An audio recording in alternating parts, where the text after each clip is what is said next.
berhenti jihad. Jihad ni tuan-tuan bukannya pilihan, dia bukan option, dia adalah obligation. It is not an option, it is an obligation. Kalau nak lepas daripada azab yang pelik, kena berjihad di jalan Allah. Setelah beriman dengan Allah, beriman dengan Rasul, kena berjihad di jalan Allah. Kemudian berjihad, dalam jihadnya bertawakal, menyerah diri dia kepada Allah Ta'ala. Baginda memiliki akhlak Rabbani. Rabbani itu hanya kepada Allah saja segala ibadahnya, menyerah diri kepada Allah Ta'ala, takut hanya kepada Allah, kasih hanya kepada Allah, bertawakal hanya kepada Allah. Itu Rabbani. Bukan kita ni kebanyakannya Ramadhani. Tahu Ramadhani? Kalau bulan Ramadan punyalah rajin, subuh datang, asar datang, maghrib datang, isyak datang. Lepas Ramadan sudah tak ada. Itu Ramadhani. Kita ni patutnya Rabbani. Hanya kepada Allah saja kita takut, hanya kepada Allah saja kita nak menyerah diri kita, hanya Allah saja yang kita kasih, hanya Allah saja yang kita puja, hanya Allah saja yang kita puji. Itu Rabbani. Kita patut apa itu iaitu pemberian Tuhan. Semenjak daripada permulaan hidup hingga wafatnya baginda, dia tak ada kepada lain, hanya kepada Allah SWT. Tidak berubah dan tidak bertukar. Pengertian inilah yang diisyaratkan dalam firman Allah yang kita baca tadi, wa ma ana minal mutakallifin. Dan saya bukanlah daripada golongan yang mutakallifin, yang mengada-ngadakan dan memberatkan diri. Bukan saja-saja cari masalah, tak ada Kerana orang mutakallifin ini tidak akan tetap dalam sifat-sifat demikian sepanjang hidupnya. Dia mesti ada kepentingan diri dulu. Kalau orang mutakallifin ini. Tapi Nabi tak ada. Semua 100% diserah hanya kepada Allah Subhanahu Wa Taala. Kepribadian baginda sampai ke kemuncak ketinggian dan kesempurnaan. Di kalangan manusia, dia adalah orang yang paling mulia, yang paling sempurna. Cuma kesempurnaannya tidaklah setara macam kesempurnaan Allah Ta'ala. Dia manusia, macam manusia juga lah. Tapi di kalangan manusia, dialah yang paling sempurna sekali. Ini sudah dikaji oleh orientalis barat. Didapati baginda itu terbaik dalam segala bidang.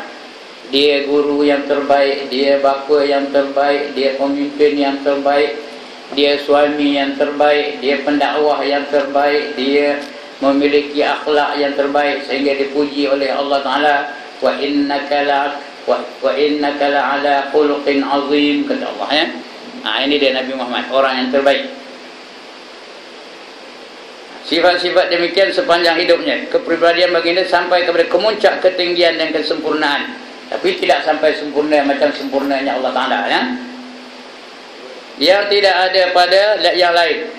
Tidak ada. Cari manusia-manusia lain yang dibandingkan dengan Nabi Muhammad SAW. Tak terbanding tak ada tandingannya. Ini kerana ketinggian dan kesempurnaan demikian dikecualikan pada mereka yang telah dipelihara oleh Allah. Nabi Muhammad tu dipelihara oleh Allah. Cakapnya pun bukan ikut sukati dia saja. Wa ma yantiqu 'anil hawa in wa illa wahyun yuha, kata Allah dia bukan berkata mengikut hawa nafsunya, tapi perkataannya itu adalah wahyu yang diwahyukan kepadanya. Begitu juga perbuatannya, semua dapat wahyu dari Allah, baru dia buat satu. Kesempurnaan kepribadian baginda adalah sebesar-besar dalil bukti sebesar-besar dalil yang membuktikan kenabian baginda. Kerana manusia lain tak ada macam baginda itu punya kemuliaan akhlak, kesempurnaan pribadinya, kehebatan ibadahnya, kemurahan hatinya. Tak ada manusia yang setanding dengan Nabi Muhammad. Isbat Syekh Ja'far Al-Barzanji mensifatkan Nabi Muhammad itu sebagai apa? Akmalan nas. Apa dia akmalan nas? Manusia yang paling sempurna. Akmalan nas. Tuan-tuan baca ni apa ni? Marhaban, ada baca akmalan nas. Barzanji itu. Lantaran itu kita dapati para bijak pandai, menghukum kebenaran risalah baginda berdasarkan akhlak, kebenaran percakapan dan sejarah hidup baginda yang bersih. Carilah, ya, orientalis barat memang mengkaji mana ada kelemahan akhlak Rasulullah, mana ada kelemahan pribadi Rasulullah, tapi cari lagi tak jumpa, cari lagi tak jumpa, cari lagi mereka kagum dengan baginda Nabi Muhammad sallallahu alaihi wasallam. Tak dapat kesalahan apa. Padahal tuduhan terhadap mereka begitu banyak. Ya, tuduhan terhadap Nabi itu banyak no. Dikatanya Nabi itu gila seks lah. Ya, kahwin banyak lah. Sampai bekas menantu angkatnya pun dikahwinnya. Ya. Tapi mereka tak dapat bukti-bukti yang konkret, bukti-bukti yang nyata, bukti-bukti yang boleh meyakinkan orang lain bahawa Nabi itu berakhlak demikian. Itu sebab lagi dia kaji, lagi mereka kagum dengan ketinggian budi pekerti Nabi. Berdasarkan akhlaknya, kebenaran percakapan, mustahil Nabi itu berdusta. Itu sebab sebelum dilantik jadi Rasul, dia sudah diberi gelaran. Apa gelarannya?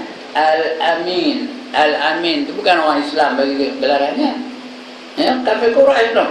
Sebelum dia dilantik menjadi Rasul, dah dapat gelaran Al-Amin tu.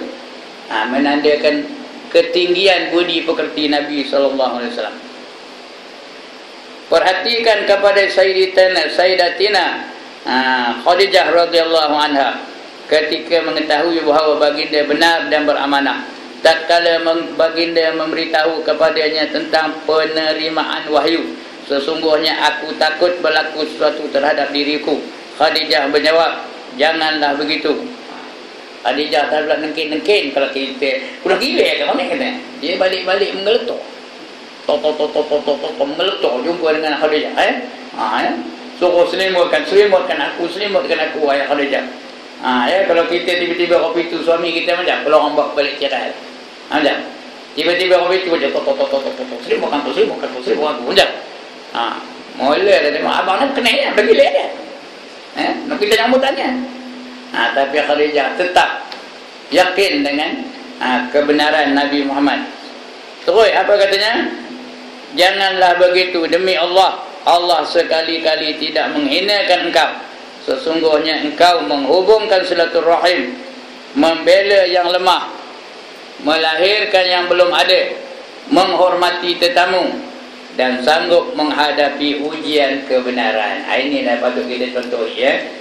Iaitu kehidupan baginda itu, membela yang lemah, minta tolong kepada orang yang memerlukan pertolongan. Lagi menghormati tetamu. Sekarang kita ada 2 tetamu ni, kita hormatilah mereka, berilah laluan kepada mereka. Mudah-mudahan kita dapat dapat kasih sayang Allah yang menghormati tetamu yang datang. Begitu juga Hercules. Ini raja Rom, namanya Hercules, raja negeri Rom, ya. Ketika baginda mengirim surat menyerunya kepada Islam, menyerunya kepada al-Islam, ia meminta daripada orang-orang Arab yang berada di dalam negaranya, yang kebetulan semasa itu Abu Sufyan ketika itu ada di Rom, ketika datang surat daripada Nabi SAW, ya, berserta khalifah perniagaannya, kafilah tu caravan, rombongan perniagaannya, yaitu kafilah perniagaan Quraisy berada di negeri Syam. Dulu nama Syam, sekarang ni namanya Syria, ya. Hercules menjemput mereka dan penterjemah, penterjemahnya, ke majlis perhimpunan berserta dengan pembesar-pembesar Rom. Dikumpulnya orang Arab tu, dijemputnya orang Arab tu datang. Orang Arab yang datang rombongan untuk berniaga dengan orang Syam. Ketika itu Hercules, mereka datang dari Syam, mereka berniaga di Rom. Jadi Hercules tu namanya penguasa Rom tu, raja Rom tu, Caesar dia masa itu namanya Caesar. Namanya Hercules. Jadi dia jemput orang-orang Arab yang datang dari Syam tu, bertanyakan tentang Nabi Muhammad ni, macam mana keadaan orang ni katanya. berserta dengan pembesar-pembesar Rom bertanyakan perihal Nabi Muhammad sallallahu alaihi wasallam.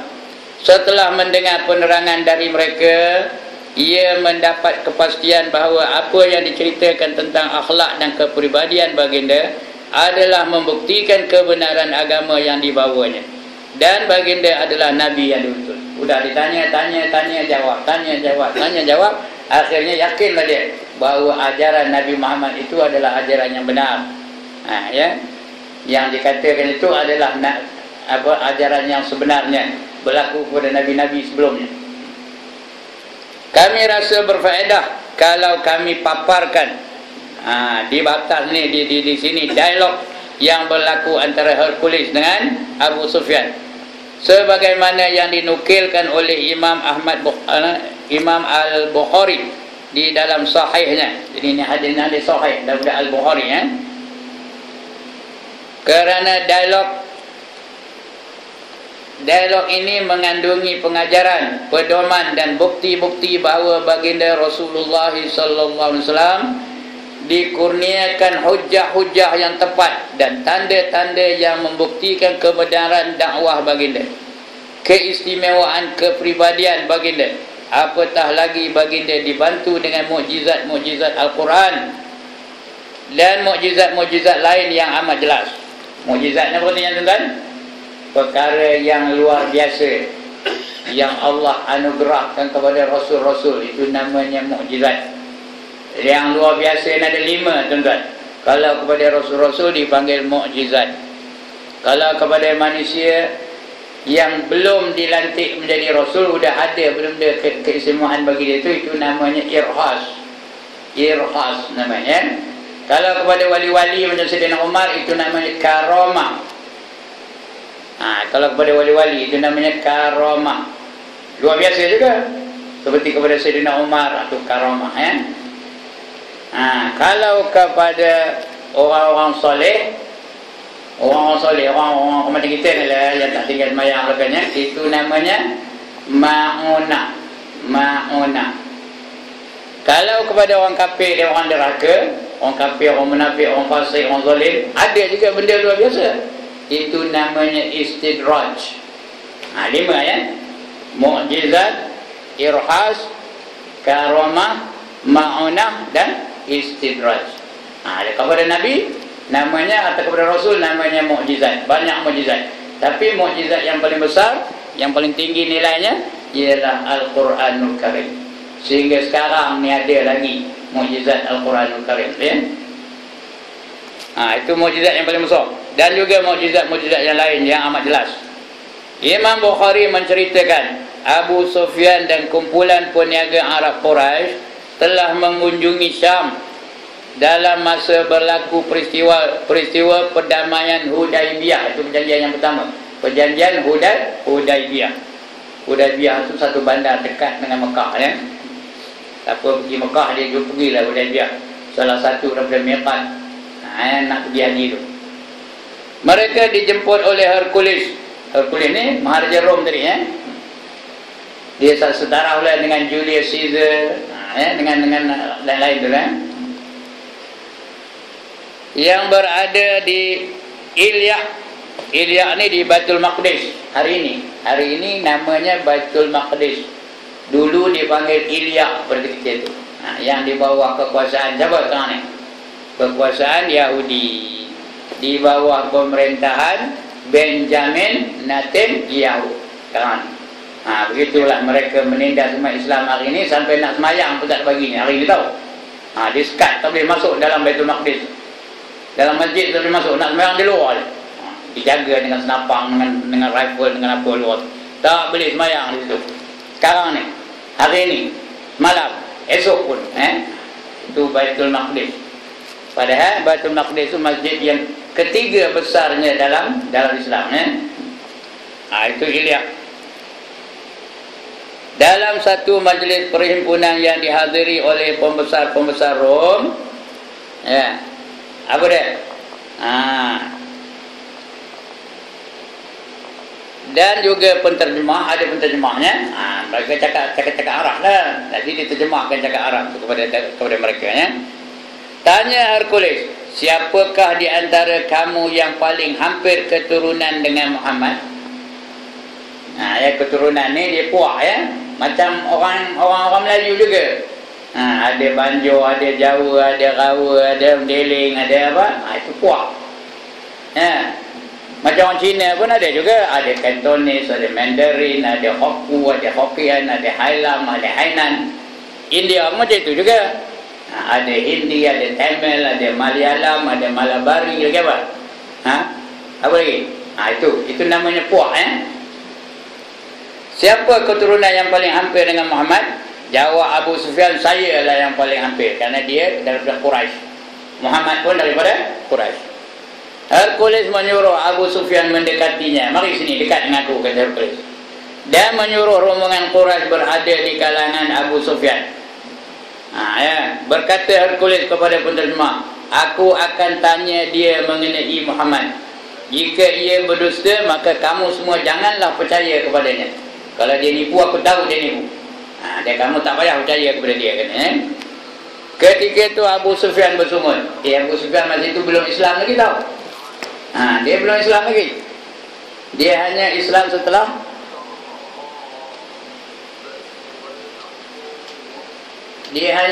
setelah pembukaan Mekah, baru dia Islam. Ini belum lagi. Belum lagi pembukaan Mekah.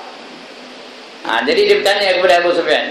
Ketika itu Abu Sufyan bersungut, demi Allah, kalau tidak kerana malu mereka mengatakan aku berdusta, nescaya aku berani berdusta terhadap Muhammad. Kalau dia masa itu belum lagi Islam, tapi dah sebut nama Allah tak ya? Demi Allah. Apa kata kalau aku tak malu, nanti mereka akan mengatakan aku dusta, nanti aku malu, tak berani aku nak dusta. Kalau tidak, aku akan berdusta kepada Muhammad. Aku akan tipu. Orang katakan Muhammad tu jahat lah, Muhammad tu tak betul lah, Muhammad tu tamak lah, Muhammad tu macam-macam lah. Aku akan kata begitu. Tapi aku malu. Nanti dia tahu aku dusta, aku akan jadi malu katanya. Kemudian bertanyalah Hercules ni kepada Abu Sufyan.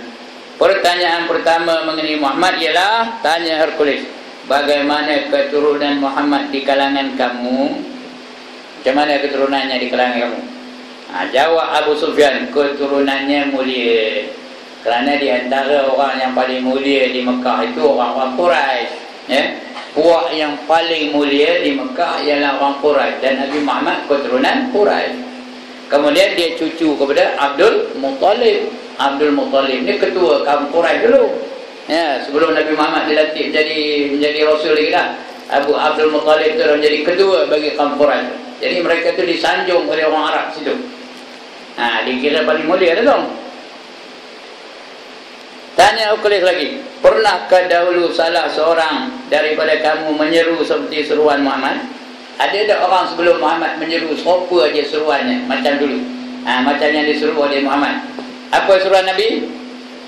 Semua Nabi-Nabi itu menyeru sama aja. An-ni'budullah wajtanibut taghut. Itu dia seruan semua rasul-rasul daripada Nabi Adam sampai kepada Nabi Muhammad sallallahu alaihi wasallam. Seruannya itu aja dah. An-ni'budullah wajtanibut taghut. Sembahlah kamu akan Allah dan jauhilah kamu kepada taghut. Jauhkan daripada taghut. Don't come close to taghut. Taghut apa? Benda-benda yang menyesatkan. Itu dia. Ada tak yang menyeru daripada dia?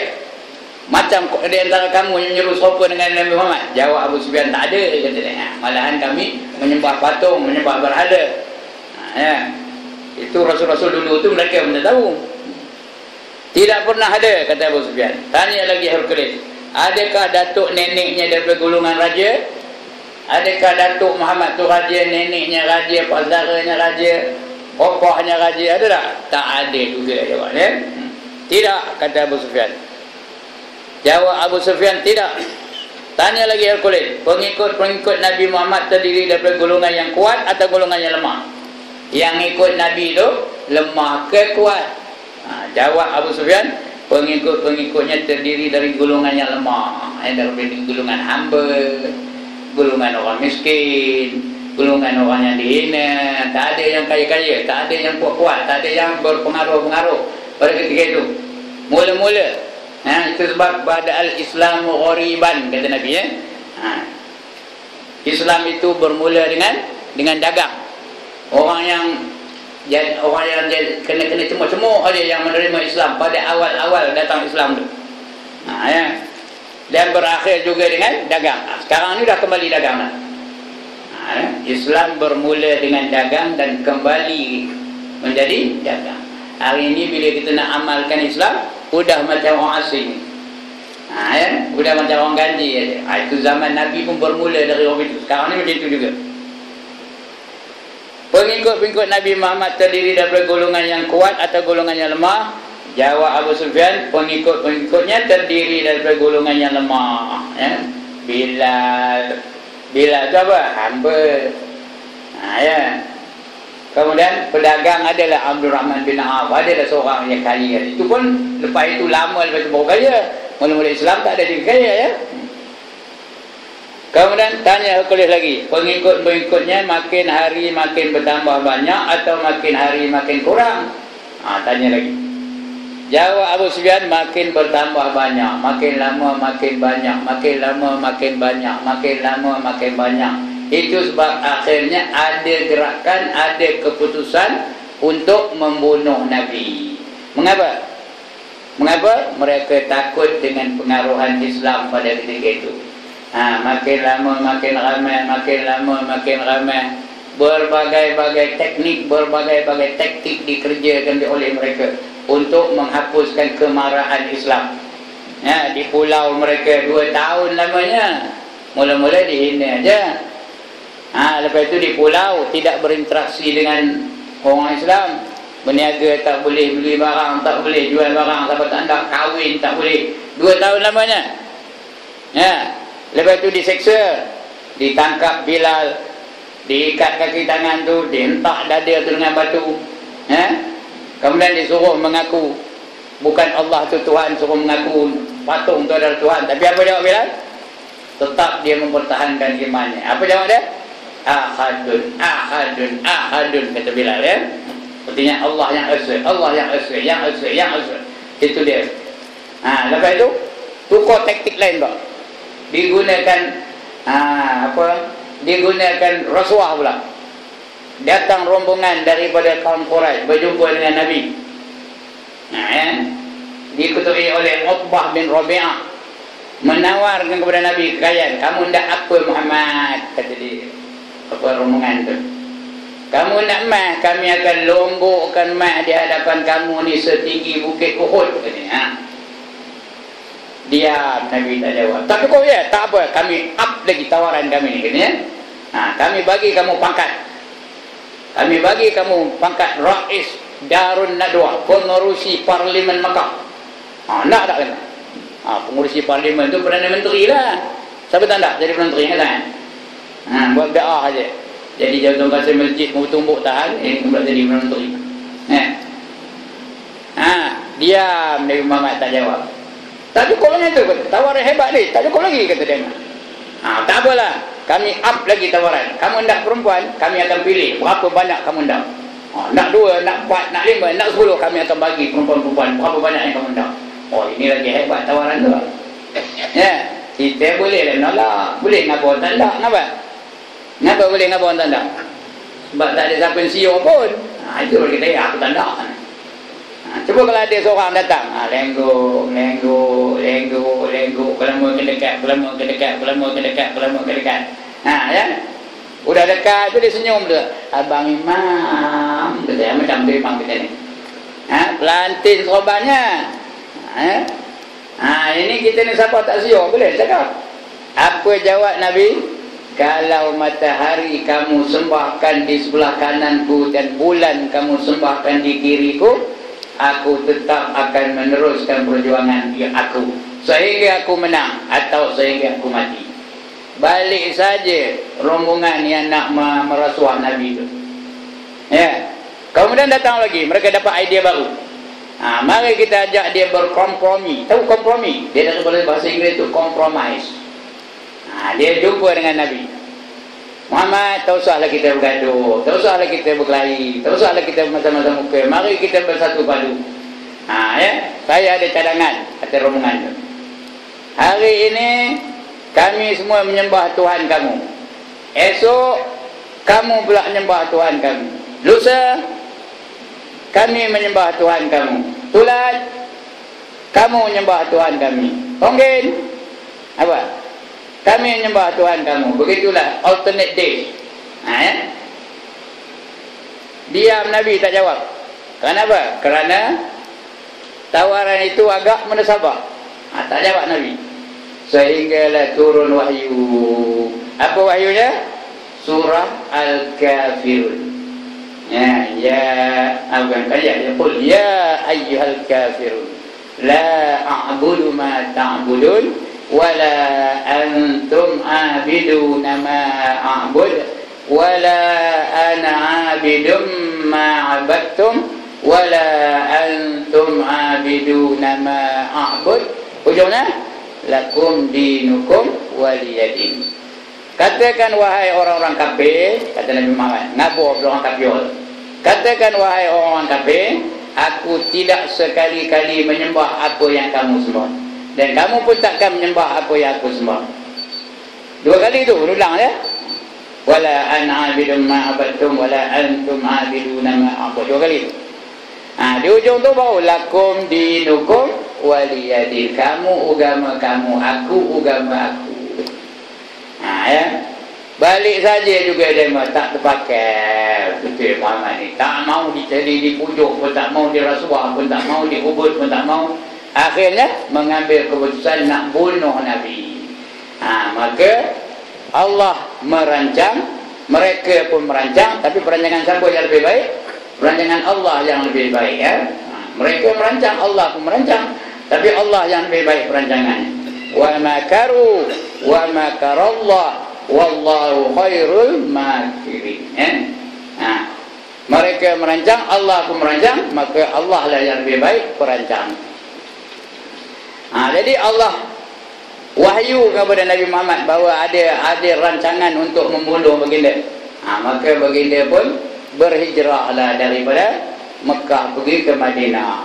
Jadi baginda tu always one step ahead daripada kaum-kaum Quraisy yang lain. Dia tahu saja rancangan mereka. Allah bagi tahu. Sehinggalah tertegaknya negara Islam yang pertama di Madinah. Setelah hijrah Nabi SAW. Tuan-tuan nak nyambut hijrah tak payah saya dia buat hijrah lagi. Itu dia. Pengikut-pengikutnya makin hari makin bertambah banyak atau makin hari makin kurang? Makin bertambah banyak, kata Abu Sufyan. Pernahkah seorang daripada pengikutnya berpaling menjadi murtad? Ada tak seorang yang menjadi murtad kerana benci kepada Islam setelah ia memeluknya? Ada tak sahabat-sahabat zaman Nabi itu murtad? Tak ada, jawab Abu Sufyan. Tidak ada, tak ada yang murtad. Yang ramai murtad bila? Udah akhir-akhir ni, akhir zaman ni ramai yang murtad. Di Malaysia pun ramai yang dah murtad.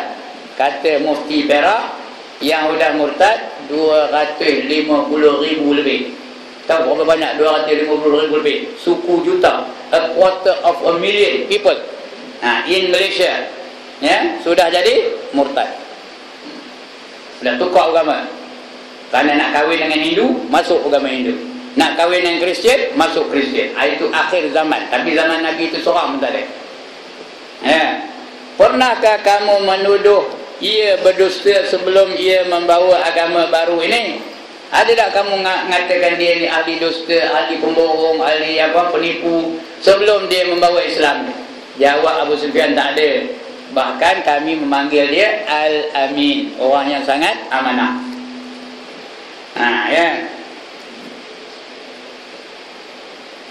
Adakah ia pernah melanggar janji atau pernah menipu? Ada tak Muhammad ni pernah memungkir janji atau menipu? Jawab Abu Sufyan lagi apa? Kami tidak pernah mendengar ia bersikap demikian. Kemudian kata Abu Sufyan lagi, saya tidak berpaling mengatakan apa-apa kecuali menjawab pertanyaan sahaja. Aku jawab dia, bukan cakap lebih daripada apa yang diminta. Apa yang ditanya itu aku jawab, apa ditanya itu aku jawab, kata dia Abu Sufyan. Adakah kamu memeranginya? Kamu berperang tak dengan dia? Dia nak nipu ni, tapi tak nak nipu dah. Kerana dia takut dituduh penipu.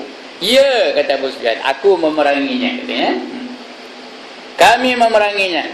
Bagaimana kamu memeranginya? Jawab Abu Sufyan, serangan di antara kami dengannya adalah bergilir. Kadang-kadang ia berpeluang dan kadang-kadang kami berpeluang. Kadang-kadang dia menang, kadang-kadang kami menang. Itulah bergilir-gilir. Apakah yang ia menyuruh kamu? Apa disuruhnya kamu nak perang tu? Adakah suruh serahkan harta benda, serahkan perempuan kamu? Apa itu kan? Tak ada, kata. Dia mengajak kami beribadah kepada Allah yang Esa. Dia menyeru kita supaya beribadah dengan Allah, dia kata. Dengan mengapa kita dijadikan wa ma khalaqatul jinna wal insa illa liya'budun. Itulah seruan-seruannya. Tak ada dia nak yang lain. Ia mengajak kami beribadah kepada Allah yang Esa, melarang kami menyengutui Allah. Tadilah seruan yang saya sebut tadi, jangan menyengutukan Allah, jangan wajtanibut taghut, jangan kamu menyembah taghut dengan sesuatu yang lain. Menyuruh kami tinggalkan apa yang dikatakan oleh datuk nenek kami, dan ia menyuruh kami mendirikan solat, aqimus solat, bersikap benar, bercakap yang benar, memelihara maruah dan menghubungi silaturahim. Kemudian Hercules bersungut kepada Abu Sufyan. Bila tanya jawab, Hercules pun mengabur kepada Abu Sufyan. Apa katanya? Aku menanya engkau tentang keturunan Muhammad, engkau menjawab ia keturunan mulia. Maka begitulah juga para rasul dahulu yang diutus. Semua rasul-rasul di dulu diutuskan kepada kaum dia adalah dari keturunan yang mulia. Daripada Nabi Adam sampai kepada Nabi Muhammad sallallahu alaihi wasallam. Aku bertanya engkau, pernahkah seorang daripada golongan kamu menyeru seperti seruan Muhammad? Engkau menjawab tidak ada. Kalau ada seorang daripada kamu pernah menyeru seperti seruannya, maka beranilah aku berkata bahawa Muhammad itu meniru seruan orang yang sebelumnya.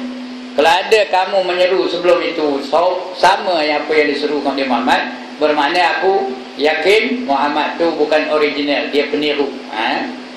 Dia niru orang lain. Dia copycat, meniru orang lain. Jadi dia original ni. Aku bertanya engkau, adakah datuk neneknya daripada keturunan raja? Engkau menjawab tidak. Aku fikir kalau datuk neneknya daripada keturunan raja, maka aku berani mengatakan bahawa Muhammad itu menuntut kerajaan datuk neneknya dahulu. Kalau dia keturunan raja, dia nak menuntut kerajaan datuk neneknya dulu lah, kerana datuk neneknya dulu raja. Tapi Nabi Muhammad tak ada. Aku menanya engkau, adakah kamu pernah menuduhnya dusta sebelum ia membawa agama baru ini? Engkau menjawab tidak, tak pernah dia dituduh dusta. Malahan dipanggil Al-Amin. Maka aku ketahui bahawa sesungguhnya ia tidak berani bersikap benar. Ia tidak pernah tidak berani bersikap benar dengan manusia, sedangkan ia mendustai Allah. Kalau dia berdusta dengan Allah, tak berani dia mempertahankan imannya, tak berani dia mempertahankan Islam, tak berani dia berperang, tak berani dia menghadapi manusia kalau dia pernah berdusta dengan Allah. Aku menanya engkau pengikut-pengikutnya terdiri dari golongan yang kuat atau yang lemah?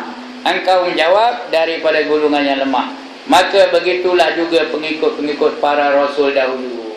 Semua golongan yang lemah yang ikut. Pengikut Nabi Nuh berapa orang? 40 keluarga je. Itu pengikut Nabi Nuh. Pengikut Nabi Yunus 2 orang aja pun. Pengikut Nabi Isa berapa? Yang dipanggil Hawariyin berapa orang? 12 orang. Itu pun seorang belut. Jadi semuanya itu apa? Golongan yang lemah-lemah belakang. Daripada golongan yang lemah, maka begitulah pengikut-pengikut para rasul dahulu. Aku menanya engkau, pengikut-pengikutnya semakin hari semakin bertambah atau semakin hari semakin berkurang? Ada tak yang lari? Engkau menjawab semakin hari semakin bertambah. Begitulah hal al-iman manakala telah sempurna. Bila iman sempurna, masing-masing akan mempertahankan iman. Makin banyak ada, makin kurang tak ada. Aku bertanya engkau, pengikut-pengikutnya pernah menjadi murtad setelah memeluk agamanya? Ada tak pengikutnya murtad? Kamu jawab apa? Engkau menjawab tidak. Maka begitulah hal al-iman manakala telah tertanam di dalam jiwa. Kalau iman tu jauh di lubuk hati, dia takkan jadi murtad. Yang jadi murtad tu iman tak sampai di hati, dia hanya di otak aja. Dia hanya dia tahu tapi tak terasa. Itu sebab iman tu ada 5 peringkat. Yang pertama namanya iman taklid, itu ngikut-ngikut, ngikut orang. Yang kedua iman ilmu. Ilmu tu hanya di otak, tak sampai di hati, tak terasa. Yang ketiga iman ayan. Ini baru terasa di hati. Baru bila sebut nama Allah bergementar jiwanya. Allazina idza dzukirallah wajilat qulubuhum. Apabila disebut nama Allah bergementar jiwanya, itu iman yang sampai di hati. Yang keempat iman hak namanya. Iman hak ni satu saat pun tak pernah lupa kepada Allah Ta'ala. Sentiasa ingat kepada Allah Ta'ala. Ya, allazina yazkurunallaha qiyaman wa qu'udan wa ala junubihim wa yatafakkaruna fi khalqis samawati wal ardh. Ya, mereka yang sentiasa mengingati Allah sambil berdiri, sambil duduk, sambil pembaringan. Ya, dan sentiasa memikirkan kejadian langit dan bumi. Itu orang iman hak namanya. Tak pernah satu saat pun lupa kepada Allah Ta'ala. Apa saja dia buat semua ingatkan Allah Ta'ala. Dan yang kelima iman haqiqah namanya. Itu iman rasul-rasul. Tak ada kita pun. Ada rasul yang katakan? Ada rasul tak? Ada yang katakan? Any rasul here, put up your hands. Tak ada. Tak ada. Ya, itu 5 iman. 5 peringkat iman. Itu tajuk tu tengah 2 jam tu tau. Ya, begitulah hal manakala iman yang telah tertanam di dalam jiwa. Bila dah tanam dalam jiwa, orang tu menjadi tegak, orang tu menjadi kuat, orang tu menjadi teguh, orang tu tahan diuji. Aku menanya engkau, pernahkah ia mengkhianat atau menipu? Engkau menjawab tidak pernah. Maka begitulah hal rasul-rasul dahulu, mereka tidak pernah mengkhianatinya. Ya, mustahil rasul itu menipu. Mustahil rasul itu khianat. Sifat rasul tu yang wajib pada rasul apa? Di antaranya ada 4 ya. Siddiq lagi, tabligh lagi, amanah lagi, fatanah ya. Fatanah. Artinya rasul itu benar pada perkataannya, benar pada sikapnya, benar pada pendiriannya, benar segala-galanya benarlah. Ya. Yang kedua, tabligh, dia menyampaikan. Tak ada pula dia menyimpan. Tak ada pula simpan. Yang ni simpan dulu lah. Macam guru silat. Guru silat dia nyimpan satu ya. Satu movement dia simpan ya. Esok kok murid aku melawan toke, aku ada lah senjata apa namanya, rahsianya. Itu guru silat. Tapi Rasul tak ada, dia sampaikan semua. Everything dia sampaikan. Tak ada pun simpan. Itu tabligh. Yang ketiga amanah. Amanah ni tak pernah khianat. Apa saja yang diperintahkan oleh Allah kepada Rasul semua dibuatnya. Yang keempat fatanah. Fatanah tu yang bijaksana. Nak berhujah dengan Rasul tak boleh. Mana-mana Rasul pun, mana-mana musuhnya tak boleh berhujah dengan Rasul. Nabi Ibrahim pun macam itu, Nabi Musa pun macam itu, Nabi Muhammad pun macam itu. Itu fatanah mereka. Ya. Itu sifat Nabi Muhammad tu. Dan aku bertanya engkau kepada apakah dia mengajak kamu? Dia menyeru kamu apa? Engkau menjawab, dia mengajak kami beribadat kepada Allah. Itu dia ajak kami.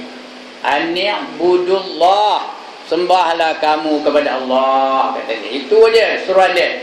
Bukan bagi aku duit, bagi aku harta, bagi aku mentokah. Ya, tak ada. Dia menyeru hanya kepada Allah Ta'ala. Ikhlas semata-mata kerana Allah. Ya, tidak menyengutuinya. Wajtanibut taghut. Bila dia mula menyembah taghut, itu syirik namanya ya. Ini tak ada. Menghalang daripada syirik. Ya, tidak menyengutunya dengan yang lain. Tidak menyembah berhala. Mengajak untuk mendirikan solat. Selain itu suruh ajak sembahyang. Kemudian bersikap benar. Kemudian apa lagi? Memelihara maruah, jaga maruah. Jika benar apa yang kau katakan tentang Muhammad itu, nescaya suatu hari nanti, suatu hari ia akan memelihara tanah yang aku pijak ini. satu hari dia akan berkuasa di tempat ini. Memang ia pun lepas itu kerajaan Rom tumbang, dikuasai oleh orang Islam, ya, tumbang. Masa itu yang paling kuat Rom dan Parsi. Lepas itu tumbang kerajaan Rom, dikalahkan oleh tentera-tentera Islam. Sesungguhnya aku tahu bahawa ia telah muncul. Aku tahu memang Nabi telah muncul, tapi aku tidak sangka bahawa ia keluar dari kalangan kamu. Aku tak sangka dia keluar dari bangsa Arab. Aku ingat dia keluar dari Bani Israel. Itu sebab orang Yahudi tak nak menerima Muhammad, kerana mereka tak nak Nabi akhir zaman tu dari golongan orang Arab. Begitu juga orang Kristian, orang Nasrani. Mereka tak nak menerima Muhammad kerana mereka hendakkan Nabi akhir zaman tu keturunan Bani Israel. Jadi tiba-tiba bahasa Arab. Itu yang mereka tak menerima tu. Dan sekiranya aku sampai ke tempatnya, aku akan segera menemuinya. Dan sekiranya aku ada bersamanya, aku akan membasuh dua kakinya. Aku akan muliakan dia, aku basuhkan dua kakinya. Kata di Maharaja Rom, Hercules ni. Dia ngabur, tapi tak adalah kesampaian, ya, tapi dia berazam macam tu. Itu habis, itu beriman dengan Rasul-Rasul, ya. Akan datang kita akan baca beriman kepada kitab-kitab Allah. Beriman dengan kitab Allah. Berapa kitab Allah itu bulan depan lah pula, ya. Bulan ini udahlah hari itu. Ya. Tak sampai 8.30. Nampaknya kita bagi peluang kepada sahabat-sahabat kita tu untuk apa, ya? Untuk berbicara apa benda mana. Ya. Okey. Ada masalah sebelum saya tutup? Nak bagi demo ni lepas insya ke atau lepas semayang dulu ke dah? Semayang dulu? Bagi dia kejap ni?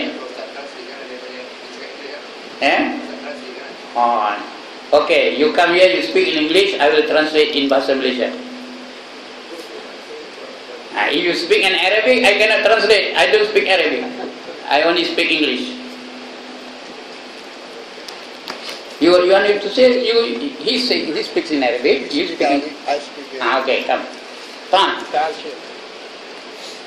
You speak Arabic, he speaks English, I speak Bahasa Malaysia. I have 200 lines today. This is the day before. We need 200 quiz Quran. The one Quran goes 250 English. Okay. Sedekah jadi. Baik, dia ni sebelum Syekh ni bercakap, saya terjemahkan surat di sini, ya. Ini permohonan mereka daripada pejabat agama, Sultan apa namanya dari Selangor lah, ya. Ini kebenaran dari Sultan Selangor. Iaitu mereka memohon sumbangan, saya baca senang. Memohon sumbangan wakaf bagi membeli Al-Quran Braille. Braille ni gelaran bagi untuk orang buta. Dia ada pegang tu baru faham, ya. Itu Braille namanya. Perkara di atas adalah dirujuk sukacita dimaklumkan bahawa wakil dari madrasah Tahfizul Quran Al-Yatim di Kashmir, Mufti Abdul Razak Quraisy, ya betul. Kabilah Quraisy. Ni. Abdul Razak Quraisy, ya. Syekh Chaudhry Muhammad Shahzad ingin memohon sumbangan tuan-puan bagi menampung keperluan Al-Quran Braille sebanyak 200 naskah untuk pelajar perempuan yang hilang penglihatan. Banyak pelajar perempuan yang hilang penglihatan, sudah buta lah tu, ya. Sumbangan berbentuk kewangan sebanyak RM250 bagi satu naskah bagi tujuan wakaf tuan-tuan dan perempuan amat dihargai. Segala keprihatinan tuan-puan dahului dengan ucapan terima kasih. Jadi dia hendak Quran Braille tu satu harganya 250. Dia nak mencari lebih kurang 200 naskah. Ya. Jadi bukanlah suruh tuan-tuan bagi 200 naskah tu, ya. Terpulang dari berapa yang mampu, ya. Okey. Tafadhal Syekh. Sorry, ada. Assalamualaikum warahmatullahi wabarakatuh. Waalaikumsalam. Bismillahirrahmanirrahim. Alhamdulillahi rabbil alamin. Assalatu wassalamu alayka asyrafil anbiya'i wal mursalin, amma ba'd.